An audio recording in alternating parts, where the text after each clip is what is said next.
Welcome to the last breakfast. Please enjoy the video. You start by confirming the stabilizer rating fits the appliance. Why? To avoid overload and ensure regulation. Once done, position the unit on a ventilated flat surface near the outlet. Make sure cords reach without stretching. Turn off the main breaker and unplug the appliance. This protects you and prevents arcing. Use a multimeter to check incoming line voltage.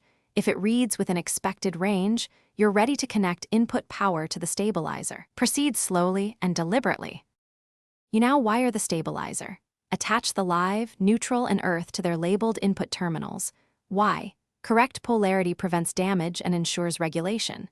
Make connections firm, use an insulated screwdriver, and avoid over-torque.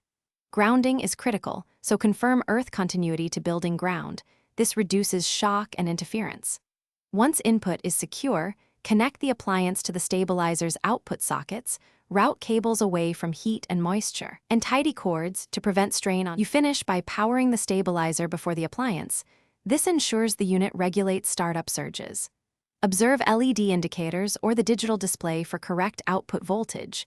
It should match the appliance rating.